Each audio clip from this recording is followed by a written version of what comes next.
cuando iniciamos la primera conferencia, compartí la introducción de este maravilloso libro que establece los principios más grandes del liderazgo espiritual. Y al mismo tiempo, el carácter de Nehemías, la persona de Nehemías, es uno de los personajes que reflejan lo que es un guerrero de Dios.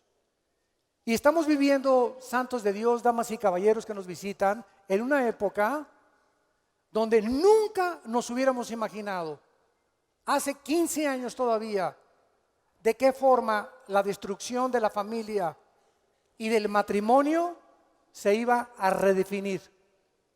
Es increíble que más de 20, 30 naciones en el mundo estén redefiniendo lo que es la familia y lo que es el matrimonio. Es increíble la confusión política que existe en el mundo. Es increíble la confusión religiosa y filosófica. Sistemas de pensamiento como el comunismo, el socialismo, donde la estructura y fundamento principal era el ateísmo, ahora ya no es principalmente el ateísmo. Ahora ya hay personas que yo me encuentro que me dicen: soy comunista y creo en Dios. O soy comunista y voy para que me puedan bendecir. Entonces vemos de qué forma se están desplomando los sistemas de pensamiento. ¿Por qué? Porque no tienen una base sólida. Como decíamos anteriormente, una vez que me encontré con un ateo, le dije: ¿usted, señor ateo, sabe que el ateísmo es anticientífico? ¿Cómo que es anticientífico? Si precisamente los ateos son los que están acusándonos de que nosotros nos basamos en una fe irracional. Miren nada más el argumento tan incoherente cuando tú conoces la base del ateísmo que ellos esgrimen para atacar a los cristianos, cuando es completamente lo contrario. Yo le dije a esta persona: para ser ateo se necesita que usted tenga el 100% del conocimiento del mundo entero y del universo. De acuerdo a Albert Einstein, el ser humano alcanzaba un 5 o un 6% de su desarrollo intelectual. Dije: entonces, considerando que usted tiene un 5% del conocimiento del mundo, le faltaría el 95% para poder decir no existe Dios, y decir yo conozco todos los idas y las venidas y el universo, y concluir no existe Dios. Se necesita más fe para negar a Dios que para creer en Dios. Entonces vivimos un mundo confundido donde estamos viendo que Dios está levantando hombres y mujeres, pero antes que nada tú tienes que entender que te tienes que entrenar. Tienes que prepararte para enfrentarte al mundo y preparar a nuestros hijos al mundo que estamos viviendo.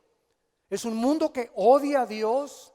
En la televisión, en Hollywood, en las revistas, en las telenovelas, por todos lados hay una agenda que se llama ataque a la cruz. Que el cristianismo sea completamente desvirtuado, donde se persiga completamente, el antisemitismo está creciendo. ¿Y dónde están los guerreros de Dios? Porque para esta hora hemos nacido. Y para esta hora es el tiempo en que la iglesia necesita brillar en el mundo, en México, en Sudamérica, en Centroamérica, en Europa, y mostrarles que el ser humano sin Cristo jamás podrá alcanzar la utopía.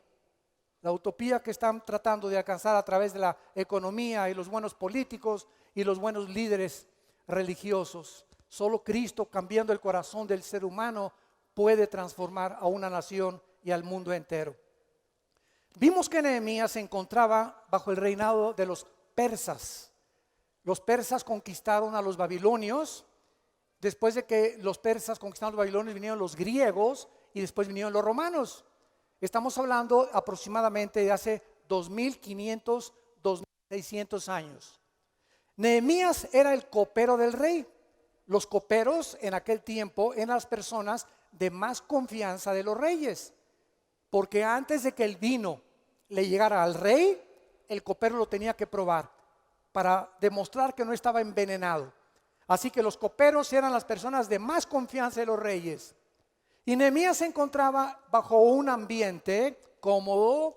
Tenía su televisión plasma colores, sus trajes Roberts, zapatos Florsheim, tenía sus buenos coches, ¿verdad? Etcétera, etcétera. No había nada que lo molestara, podía estar completamente absorbido en sus intereses, porque él tenía su buena alcoba, el rey los trataba perfectamente bien, y de repente, lo vimos en el capítulo 1, llegaron unos judíos al palacio del rey Ciro de Persia, donde estaba Nehemías trabajando, a decirle: las murallas de Jerusalén han sido derribadas y el pueblo de Dios se encuentran en vergüenza y en burla de todas las naciones de alrededor. Nehemías tuvo dos opciones cuando oyó estas noticias. Una, decir esto: ¿y a mí qué me importa? ¿A mí qué me importan los problemas de los demás?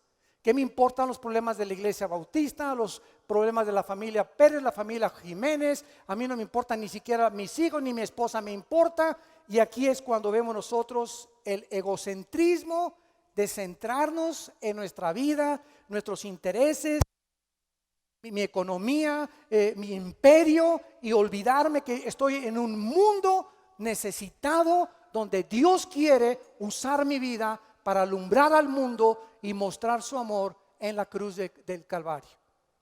Pero Nehemías no hizo eso. Dice la Biblia en el versículo 4 y 5, el capítulo 1, que cuando él oyó esta noticia, se puso a llorar, se puso a orar y se puso a ayunar para buscar. Esto fue en el mes de diciembre, el mes de Kisleu. En el hebreo corresponde a diciembre. Hasta marzo, abril del siguiente año, 4 meses Nehemías se puso de rodillas a buscar a Dios y decirle: ¿qué quieres, oh Dios, que yo haga? Vimos que entonces Nehemías era un hombre de gran sensibilidad, un hombre que sabía que su propósito en la vida no era solo ser ingeniero, no solamente era ser arquitecto, no era solamente ser plomero, carpintero o maestro, deportista o cantante. Estas cosas son secundarias y nos ayudan para enfrentar al mundo, pero el propósito principal por el cual tú vives y yo vivo es conocer a Dios. Conocer a Dios, esta es la vida eterna, y servir a Dios, involucrar, y la obra de Dios tiene que ser la prioridad en mi vida. En segundo lugar, de Dios mi esposa. En tercer lugar, mis hijos. Y en cuarto lugar, mi trabajo y la obra de Dios y la iglesia. Porque hay muchas personas que creen que la iglesia y la relación con Dios es lo mismo. Entonces van a la iglesia, no fallan el domingo y se persignan y toman comunión y van de peregrinación o lo que quieras, pero entre semana no tienen una relación con Dios. Entonces, si tú crees que el agradar a Dios es solamente ir el domingo a una iglesia, te conviertes en una persona religiosa. Pero lo que Dios anhela es que tengamos tiempo para Él. Para Él. Nos llamó a la comunión con su Hijo Jesucristo. 1 Corintios 1:9. Nos llamó a vivir cerca de Él. Y para que de esta comunión que tenemos con Él diaria, brote entonces la visión que nos quiere dar para poder descubrir el verdadero propósito por el cual sigo viviendo en este planeta. Y ahora vamos a ver en el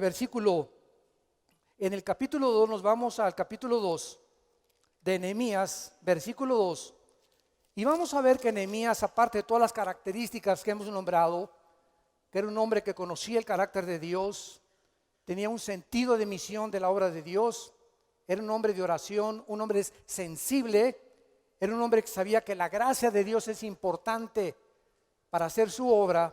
Encontramos en el versículo 2 del capítulo 2 que dice: y me dijo el rey: ¿por qué estás triste tu rostro? Pues no estás enfermo, no es esto sino quebranto de corazón. Entonces temí en gran manera. Muy bien.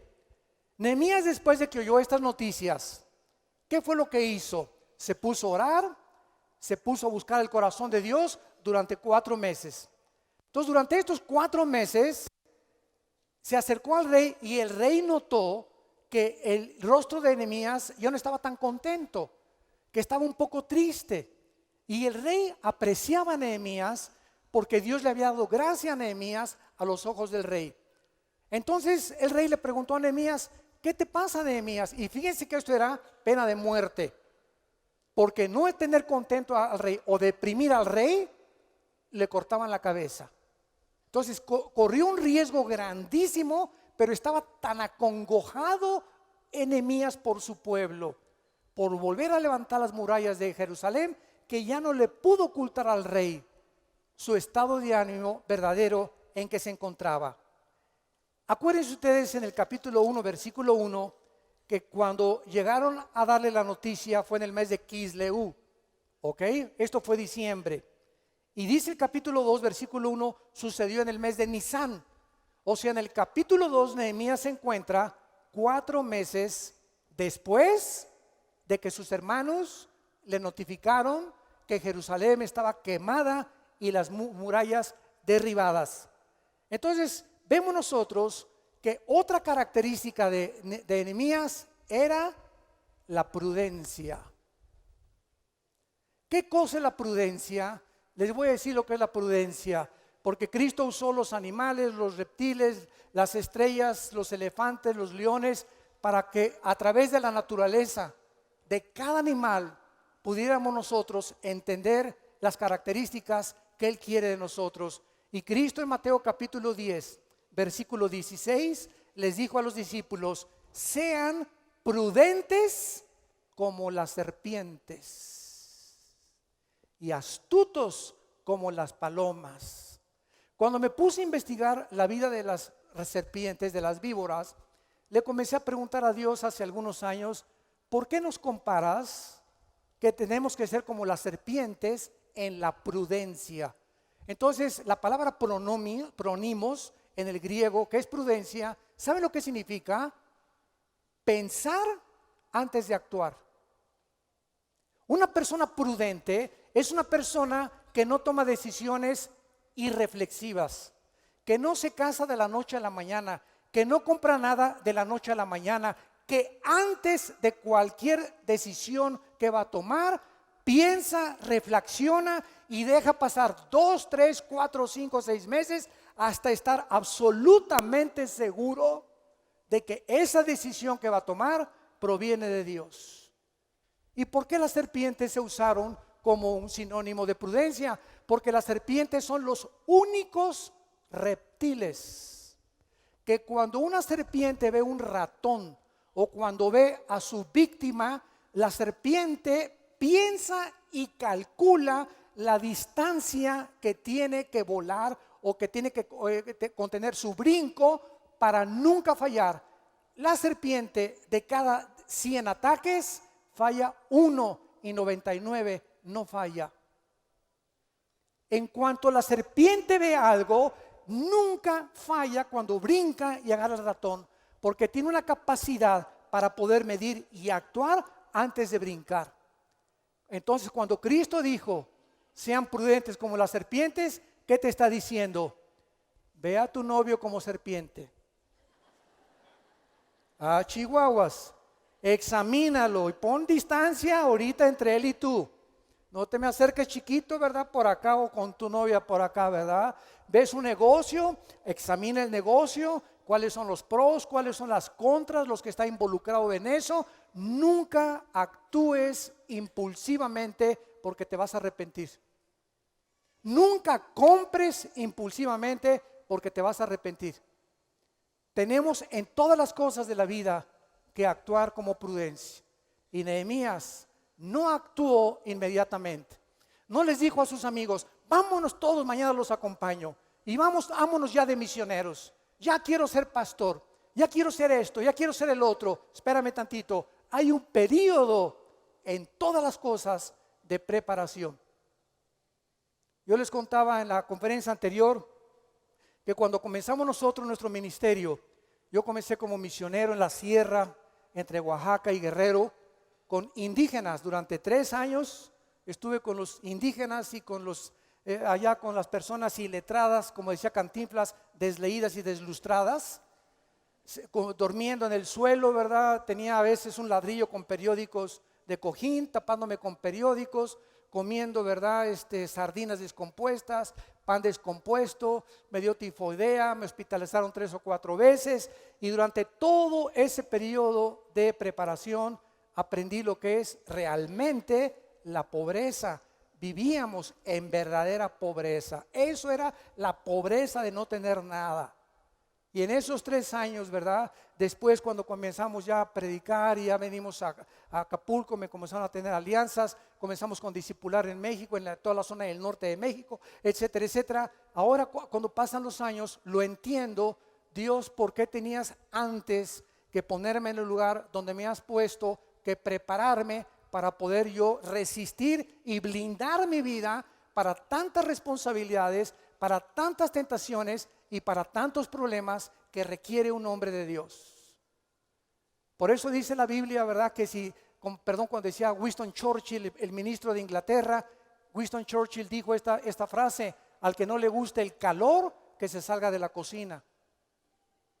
O sea, si no te gusta, ay, hablaron mal de mí y me dijeron y esa señora que está ahí, no sabes la cara que me puso, que parecía iguana de Acapulco.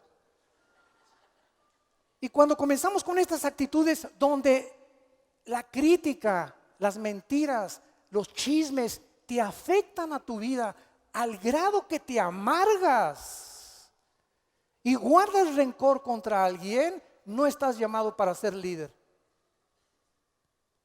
Búscate otra profesión, pero no estás llamado para ser líder, ni siquiera de tu casa. Porque si alguien tiene ataques, es el padre de familia. Y muchas veces de la misma familia.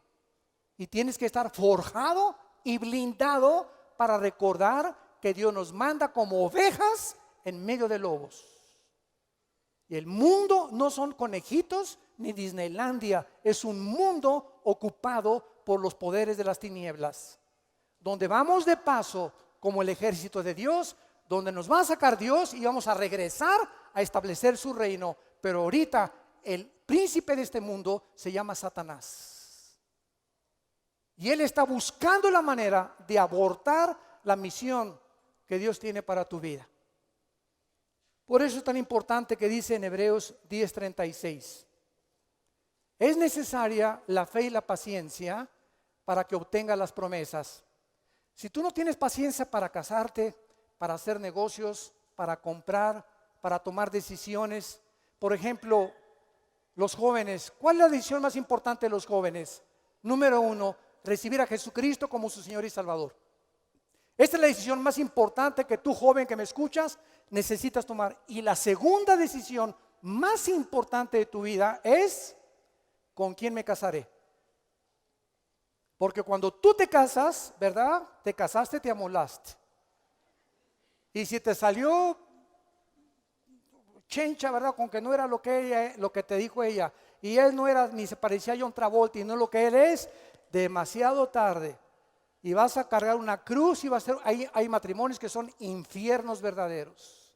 Porque se precipitaron, o porque las muchachas se querían salir de su casa, o por lo que haya sido, pero nos damos cuenta que es la falta de paciencia la que nos impulsa a cometer errores que nos arrepentimos después.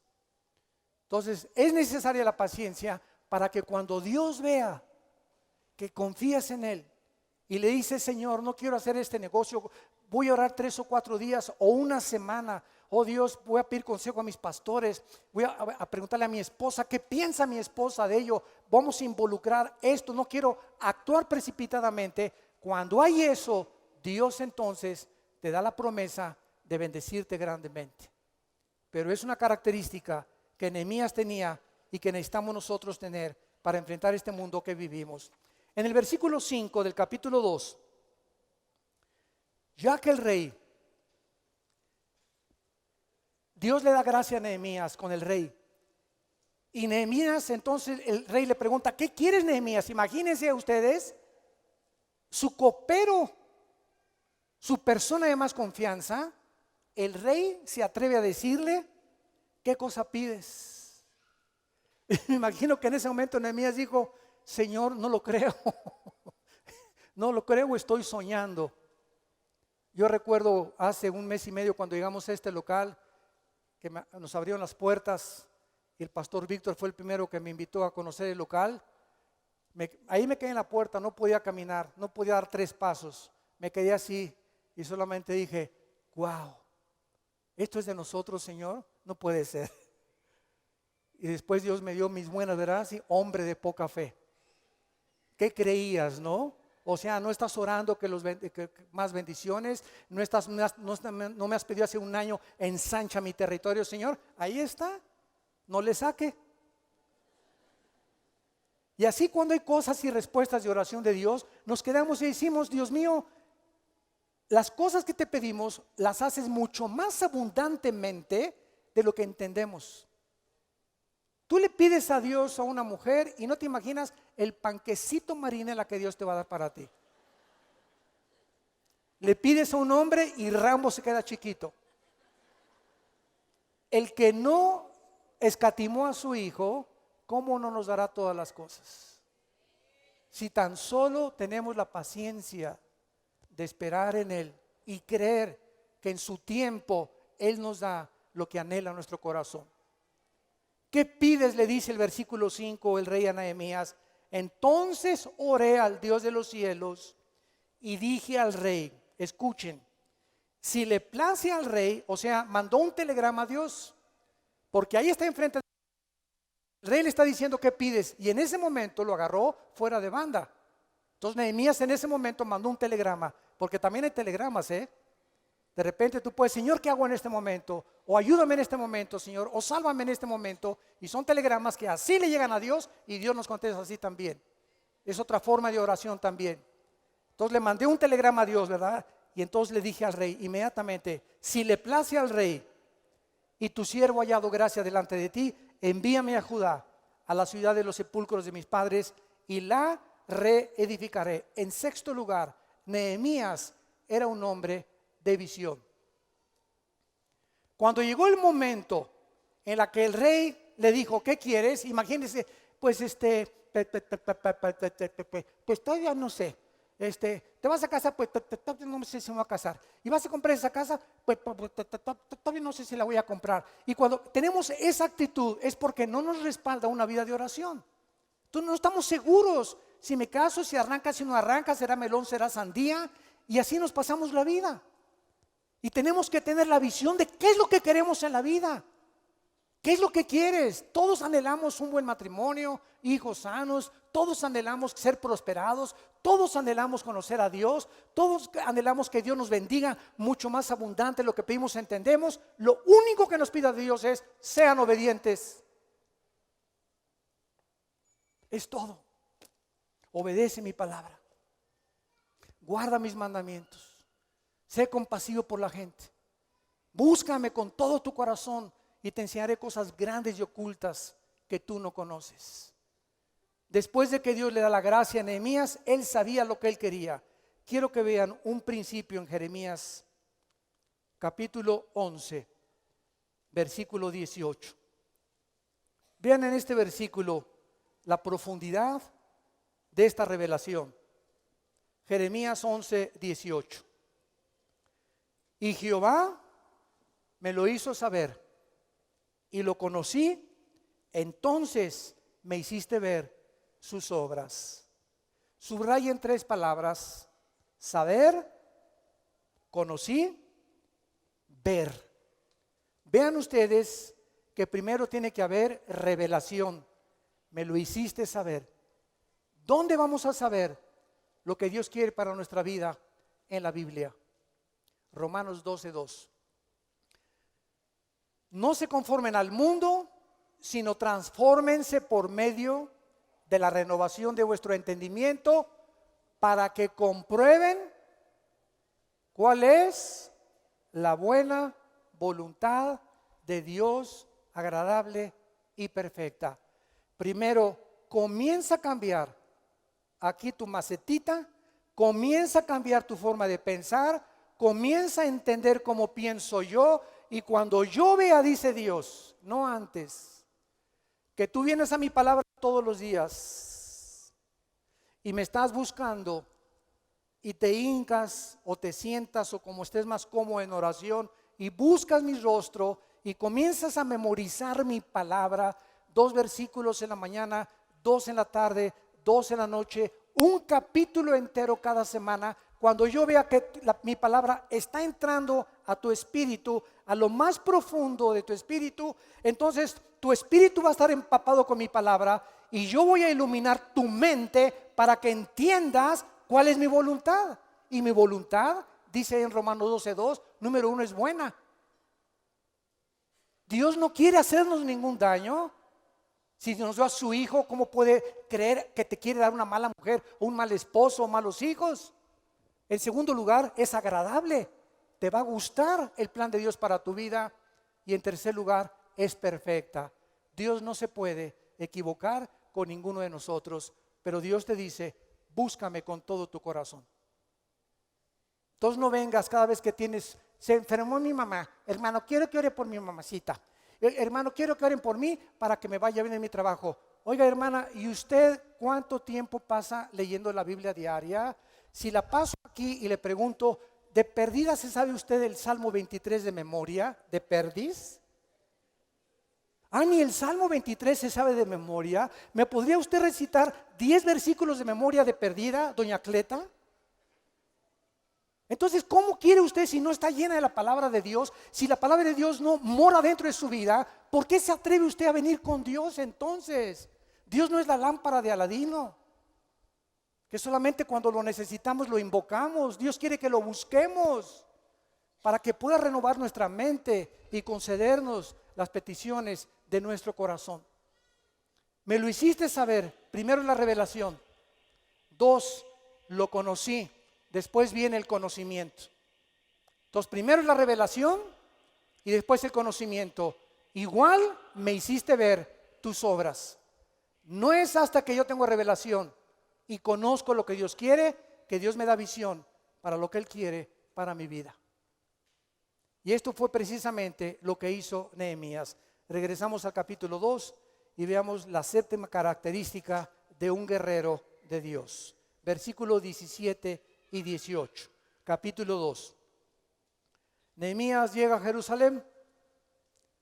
El rey, increíble, le dio pasaporte, le dio visa, le pagó los gastos. O sea, tenía que ser de Dios la obra, porque sin esta gracia no podemos hacer nada. Y lo mandó con guaruras el rey Ciro, Nehemías, porque de Persia a Jerusalén eran como 3 o 4 o 5 días de camino en caballo. Y ya con todo esto que el rey le dio a Nehemías, Nehemías pues llega, ¿verdad? Y todos sus hermanos, el cuadro que él encuentra en Jerusalén es: pobre de mí, como perrito lamiendo cerillas, nadie me quiere, nadie me ama. Estuve en el hospital y nadie me visitó. Estuve en la cárcel y nadie me fue a ver. Ay, todos me ven feos. En la iglesia son puros hipócritas todos. Pero tú no, ¿verdad? Y comenzamos a centrarnos en nosotros mismos y a lamentarnos. Y saber una cosa, un cristiano desanimado es un cristiano derrotado. Cuídense del ánimo. Yo les he dicho muchas veces, cuando veas que nadie te echa porras y nadie te sientes que nadie te alaba ni que te dice qué bonita estás, qué guapo estás o lo que sea, comienza: alabío, alabao, alabim, bomba, yo, ra, echándonos porras, ¿verdad? Y esto es bíblico, ¿sabían? Porque en el Salmo 42, David estaba muy triste y dijo: alma mía, él se hablaba a sí mismo: alma mía, ¿por qué te abates dentro de mí? Comienza a hablarte a ti mismo: Pancho, ¿por qué estás tan triste dentro de ti? Armando, ¿por qué estás tan agüitado dentro de ti? Oh, no, yo no me importa, aunque las montañas se traspasaren y nadie me quisiere y todos me escupieren, yo esperaré en Jehová y mi higuera volverá a reverdecer. ¡Aleluya! ¡Gloria al Señor!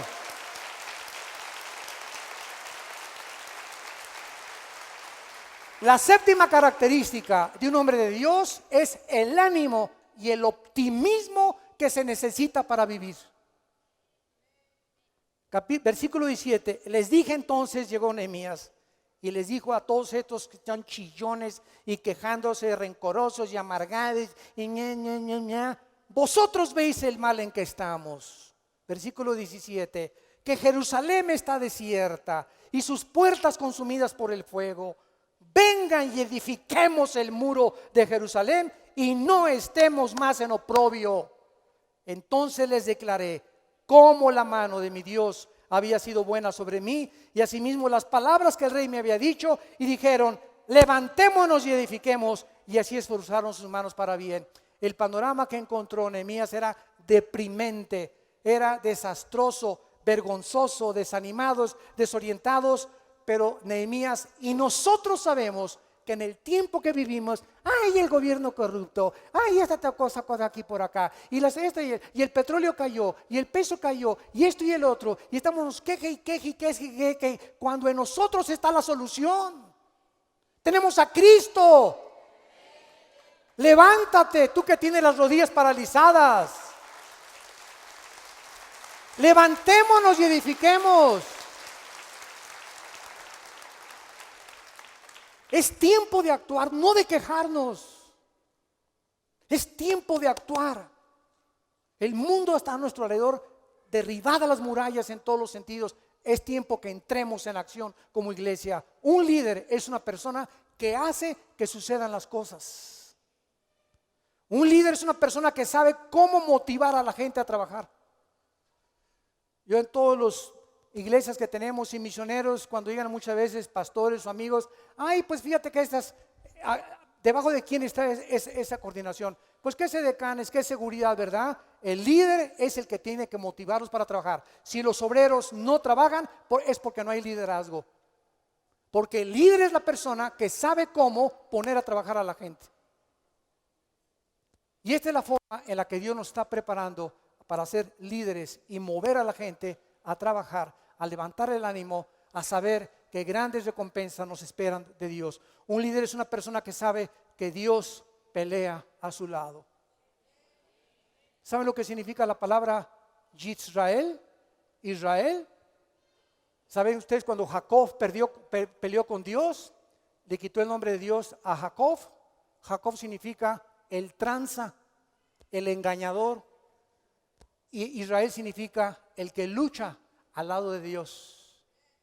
Y entonces desde ese momento Jacob lo lastimó Dios en su muslo y comenzó a caminar cojito Jacob, para acordarse que un hombre de Dios y que lucha con Dios nunca vuelve a caminar igual. Caminamos siempre dependiendo de Dios en humildad.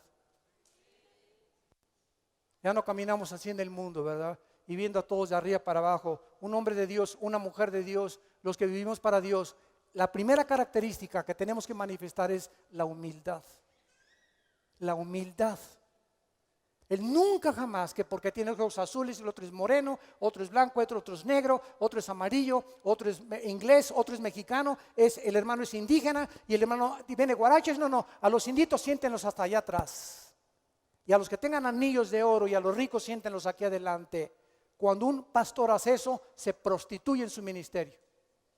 Y que se despida de la iglesia, porque el juicio de Dios sobre su vida es muy grande, porque Dios no hace acepción de personas. Estemos dispuestos a lavarle los pies a las personas más humildes que tú puedas conocer. Y no porque el que te vende el periódico, porque te echa agua en el parabrisas cuando vas en un alto, que muchas veces es la único 5 o 10 pesos que iban a su casa. Quítate, chamaco, no me ensucies mi coche. ¿Y tú quién eres? ¿La princesa de Austria? Cálmate, Santa Catalina. Qué triste, ¿verdad? Vamos a que nos den gracias a los boleros, ¿verdad? Ya me manchaste ahí. Y el otro día vi una persona aquí en el Plaza San Carlos que les dando bola y quién sé qué le hizo bolero. Quítate de aquí, tú eres un tonto, y lo comenzó a insultar. Ni siquiera te voy a trabajar de bolero. Yo estaba esperando ahí en el banco en Vancomer y comenzó a caminar y lo enfrenté. Y le dije, ¿sabe una cosa? Es vergonzosa la actitud que usted tiene, porque ese hombre a los ojos de Dios dio su vida por él en una cruz. Y usted está creyendo que es superior a él y no tiene usted el derecho de tratarlo así. Usted, si no se arrepiente, el juicio de Dios está sobre su vida, ya de fuego lo está esperando, le dije.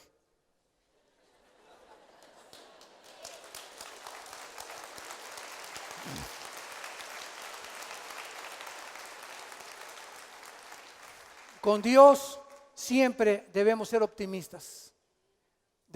Los cristianos debemos luchar por la justicia. Los malos triunfan cuando los buenos no hacen nada. Y cuando oímos casos, ¿verdad? Mi esposa tiene un ministerio que ayuda a las mujeres que sufren violencia intrafamiliar. Ustedes lo conocen, se llama Tamar, está aquí en Toluca, las oficinas. Y son cientos de mujeres a la semana que llegan a las oficinas de Tamar. Ya les dimos aquí una oficina para que también ellas puedan pagar menos de renta y tener más oportunidad de ayudar a más mujeres, porque tenemos suficiente espacio aquí para poder ayudarlas también a ellas. Y cuando tenemos esta actitud de estar tratando de ayudar a la sociedad en los problemas que existen y nos involucramos con esas mujeres que nadie en la calle da un quinto por ellas. ¿Cuántas mujeres que las golpea su esposo no se van a ningún lado porque no tienen dinero para salir de sus casas? No hay quien llore con ellas, no hay quien las abrace. Con hijos, madres solteras. Y nosotros en una cama de seda viviendo en un colchón Simmons, no importando lo que está pasando en el mundo. Ese es el mensaje que tratamos de inspirar en ustedes. Tenemos que involucrarnos en la obra del mundo, en la sociedad del mundo, y poder alumbrar al mundo con el evangelio de la gracia de Dios. Ahora en el versículo 19 y 20 encontramos la octava característica de un guerrero de Dios. Pero cuando lo oyeron Sanbalat, Horonita, Tobías, el siervo amonita y Gesem el árabe, con que sí, ¿verdad? Con que Vida Nueva está levantando otra iglesia. No les va a durar mucho. Y viene siempre, dice Eclesiastés capítulo 4, toda excelencia de obras despierta la envidia del prójimo. ¿Ya viste el vestido que trae doña Cleta? Parece china poblana. ¿Y ya viste el carro que trae este hermano? Porque tú estás en un bochito. ¿Sabes una cosa? A lo mejor este hermano, Dios lo bendijo con un carro mucho mejor que el que tú tienes, porque a lo mejor ese hermano da 5 veces más a la obra que lo que tú das. Porque siempre los que más se quejan son los que nunca dan. Y los que están siempre criticando a la iglesia de Cristo. Entonces, cuando tenemos esa actitud, ¿verdad? Hay que esperar que si estamos levantando una obra, por favor, tiene que haber oposición. Tiene que haber gente que son envidiosas y que van a hablar mal y van a venir ataques, y tenemos que estar dispuestos para soportar y perdonar y orar por nuestros enemigos, porque no podemos nunca maldecir a nadie. Entonces, cuando lo oyeron Sanbalat Horonita y Tobías el siervo amonita y Gesem el árabe, hicieron escarnio de nosotros y nos despreciaron diciendo: ¿qué es esto que hacen ustedes que se rebelan contra el rey? Y la respuesta les dije: el Dios de los cielos, Él nos prosperará, y nosotros sus siervos nos levantaremos y edificaremos, porque vosotros no tienen parte, ni derecho, ni memoria en Jerusalén. Esta es la forma en la que tenemos que nosotros reaccionar y no humillarnos y no hay esto y nos desanimamos. La octava característica es que un guerrero de Dios es un hombre de valor y sabe que es Dios el que lo va a defender. Levantémonos y edifiquemos. Esto es lo que Nehemías les dijo: siempre habrá oposición y un líder espiritual nunca se desanimará, nunca aventará la toalla al suelo. Nos crecemos al castigo como los caballos, como los toros. No sé cuántos de ustedes conozcan el secreto de la tauromaquia. Hace muchos años nuestro padre carnal construyó la plaza de toros Caletilla en Acapulco, que está allá por la zona de Caleta, las playas de Acapulco. En la plaza de toros mi padre la construyó, él era ingeniero. Y me acuerdo que Alejandro y yo éramos niños y mi mamá está aquí también. Mamita linda, tú eres la semilla, tú eres la raíz de toda nuestra semilla. Todos estamos aquí, somos tu semilla, mamá. Te bendecimos, te bendecimos, te bendecimos. 89 años cumplió mi mamá y vale el jarabe tapatío todavía. Asústame. Entonces, me acuerdo que metían los toros, se llaman toriles, antes que salgan al ruedo los toros, y ahí en los toriles hay unas como rejones con un listón del color de la ganadería, ya sea que sean de pasteje o de lo que fuera, no miura, y entonces le entierran aquí en la cerviz eso, y cuando el toro sale a la plaza, no sé cómo los han visto, salen los toros así, pero así, ¿verdad? Orgullosos, levantados, buscando a ver aquí, a ver quién quiere ponerse enfrente de mí, ¿no? Entonces el torero, antes de meterse con él, lo está detrás de los burladeros observando al toro, a ver cómo empuja, cómo hace, y le mandan a los banderilleros, que tienen unas rejones, las banderillas, como de 3,5 pulgadas de puro acero, con el propósito de que después de los 3 pares de banderillas, o sea, 6 banderillas aquí arriba, el toro se desangre y el toro pierda su fuerza, para que cuando el héroe, porque el héroe es el torero, ¿verdad? Cuando el torero se pase, nada más le haga así, ¿verdad? Ole, y con la chicuelina y lo que quieras, y torero, ¿verdad? Y el héroe es el torero. Pero una de las cosas que hacen los jueces de la plaza, que cuando el toro, a pesar de las banderillas, y luego viene el caballo y el rejoneado, el caballo que le comienza a clavar el rejón, y desde el caballo le entierran más para desangrarlo más y debilitarlo más, para que sea menos bravo con el torero. Cuando los jueces de la plaza ven que el toro sigue con la misma furia y la misma casta y no se desanima, y éntrale, saca a la gente pañuelos blancos y le perdonan la vida al toro. Se llama indultar al toro, y lo regresan a los carriles, a los toriles, para que sea garañón y produzca más toros con la fuerza y la genética que ese toro tiene.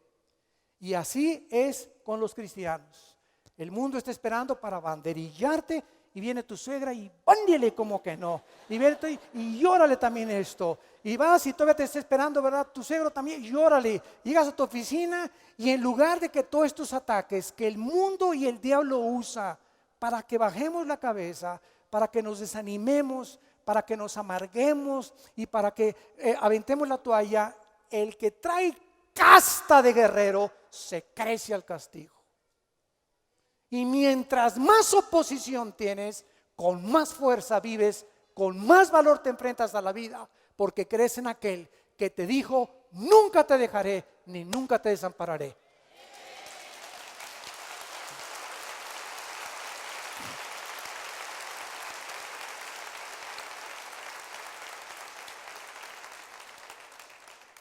Y finalmente, en el capítulo 3, versículo 2 y versículo 4 al 5, Nehemías sabía que la obra no era de él. La obra no es de un hombre, la obra es de toda la familia de Dios. Yo les dije al principio: ¿qué haríamos mi esposa y yo si no tuviéramos los pastores que tenemos? Hombres fieles, hombres probados, hombres que aman a su esposa, que aman a sus hijos, hombres que son fieles a nosotros, hombres que sirven a Dios de corazón y no por el salario, hombres que se han enfrentado a no se imaginan cuántas cosas nos hemos enfrentado. Y mi esposa y yo, si no tuviéramos este cuerpo de pastores que tenemos, yo no podría irme ahorita. Me voy en 2 semanas a Pereira, Colombia, y tenemos el seminario en Cancún, y tengo unas conferencias en Costa Rica y en el Medio Oriente, etcétera, etcétera. ¿Yo cómo podría viajar y llevar el evangelio a otras ovejas que están esperando este alimento, si no tenemos gente a quien podamos dejar, pastores probados de confianza, en las iglesias a las que ustedes asisten? Y nos ha tomado 30 años en entrenar a estos hombres, 30 años para formar un hombre de Dios. Pues gracias a esta unidad que hay en el cuerpo pastoral que tenemos, podemos ensanchar el territorio. Porque un pastor que no tenga 2 o 3 hombres que él haya entrenado, discípulos Timoteos, pastores que me escuchen, esto es para ustedes. Si tú no tienes hombres en 4 o 5 años a quien tú has levantado y has discipulado 3, 4 veces a la semana, cuando tú te mueras o cuando tengas que ir a otro lado, ¿quién va a enfrentar tu iglesia? Quiero 2,000 personas. 2,000 personas requieren 8 pastores de tiempo completo, por lo menos. Pero encontramos que todo se concentra en un solo hombre. ¿Por qué? Por falta de visión y de entendimiento de cómo funciona la iglesia de Jesucristo. Somos un cuerpo y Nehemías lo sabía. Versículo 2 y del 4 al 5. Junto a ella o a las murallas edificaron los varones de Jericó, Zacur, hijo de Imri. Versículo 5 al 7. E inmediato a ellos, junto a la familia González, restauraron los Martínez. Pero sus grandes no se prestaron para ayudar a la obra del Señor. La puerta vieja fue restaurada por Joiada, hijo de Pasiá, y Mesulmá, hijo de Besodías. La enmaderaron, levantaron sus puertas con sus cerraduras y cerrojos. Junto a ellos restauró Melatías, Gabaonita y Gadón Meronita, varones de Gabaón y de Mispa, que estaban bajo el dominio del gobernador de junto al lado del río. Cuando Nehemías llegó, lo primero que hizo es: ¿cuántas familias hay? Cuando les dimos la noticia, ¿se acuerdan? En el otro edificio, nos vamos a cambiar. Comenzamos a ver cuántas familias tenemos. Y comenzamos a invitarlos: ayúdenos, porque no se imaginan cómo estaba este lugar. Estaba, pero bueno, todos los edificios, ¿verdad? Sin pintura, no había estas cosas de tabla roca, no había nada de lo que ven ustedes ahorita, los baños echados a perder. Y durante un mes, impresionantemente, ustedes, las familias, a quienes le estamos eternamente agradecidos, a quienes Dios recompensará grandemente, vinieron con su bote de pintura, con su escoba, con su trapeador, a dar 3, 4, 5 horas a la obra de Dios. Y aquí estoy, hermano, y aquí voy a barrer arquitectos y doctores y electricistas y plomeros. Yo soy carpintero, vete para allá. Yo soy electricista, vete para allá. Y casi la mitad de la obra que hemos hecho ha sido de voluntarios, de familias de ustedes. ¿Se imaginan el agradecimiento que tenemos con ustedes y las bendiciones tan grandes que Dios les va a dar? ¿Por qué? Porque somos una familia y somos una unidad. Vean lo que dice en 1 Corintios capítulo 12 en el Nuevo Testamento para terminar. Dice 1 Corintios capítulo 12 versículo 4: hay diversidad de dones, pero el Espíritu es el mismo. Hay diversidad de operaciones, ministerios, pero el Señor es el mismo. Versículo 12: porque así como el cuerpo es uno y tiene muchos miembros, todos los miembros, siendo muchos, son un solo cuerpo, así también Cristo. Nuestro cuerpo humano es usado como una analogía de la iglesia. Mi cuerpo tiene orejas y el tuyo también. Imagínense la oreja diciéndole a mi nariz: tú no puedes oler. Y mi nariz: pues tú no puedes oír. Y la boca: y ustedes no pueden hablar. Y las manos: y ustedes no pueden agarrar. Imagínense que cada parte de nuestro cuerpo, las manos, los oídos, el gusto, los ojos, la nariz, actuaran independientemente. Dios forma el cuerpo humano en una armonía extraordinaria para que estas orejitas funcionen en coordinación con mi nariz, con mi boca, con mis ojos, con mis manos, de todas las órdenes vienen del cerebro. Así es como funciona el cuerpo de Jesucristo.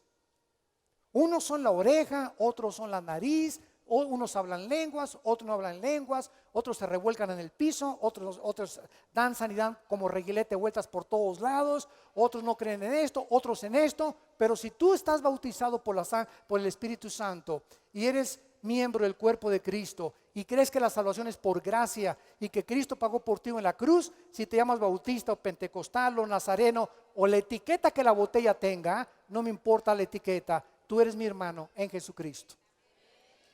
Y te amo y te debo de respetar.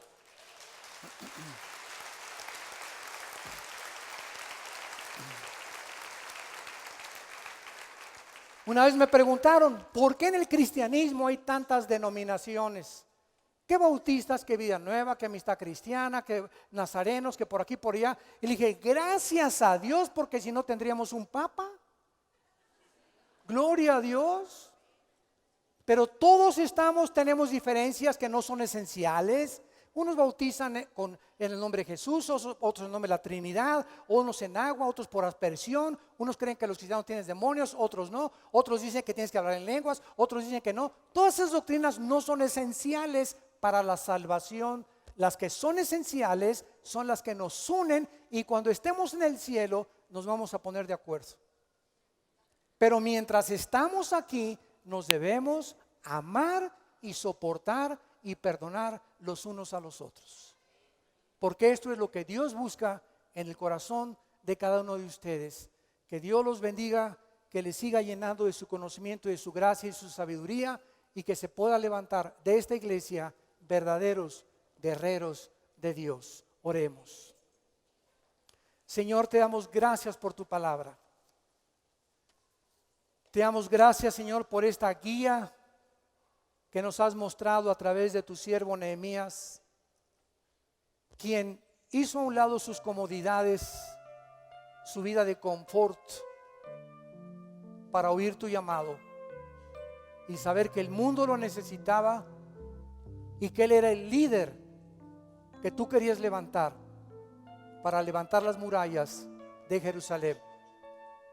Señor, sabemos que a través de estos mensajes tú estás llamando líderes que estás comenzando ya a tocar en el mundo entero para levantar las murallas de la inmoralidad, las murallas de la depresión, del desánimo en la gente, de la confusión.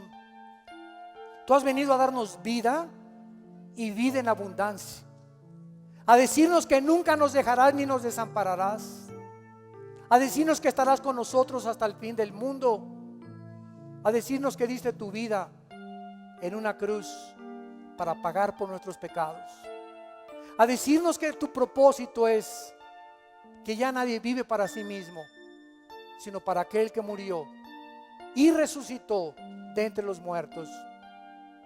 Si tú en esta tarde, todos ustedes que nos ven por la televisión o a través de las redes sociales, quieres invitar a Cristo por primera vez a tu vida, en esta tarde, en esta hora que Dios te está llamando, respóndele.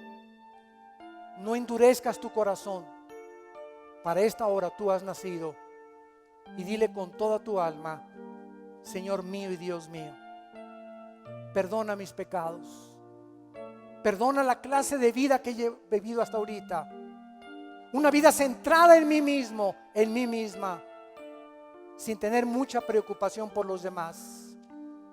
Gracias, Señor, porque tú viniste al mundo a lavarme los pies y a dar tu vida en una cruz, por yo, persona tan insignificante, pero que tú consideras valiosísima, al grado que hayas dado tu vida por mí. Te recibo en mi corazón, Señor Jesucristo, en este instante como mi Dios y mi Salvador. Perdona mis pecados, dame el poder de vivir para ti, y comienza a prepararme para convertirme en un guerrero, en una guerrera de tu ejército celestial. En tu nombre santo, Señor Jesús. Amén.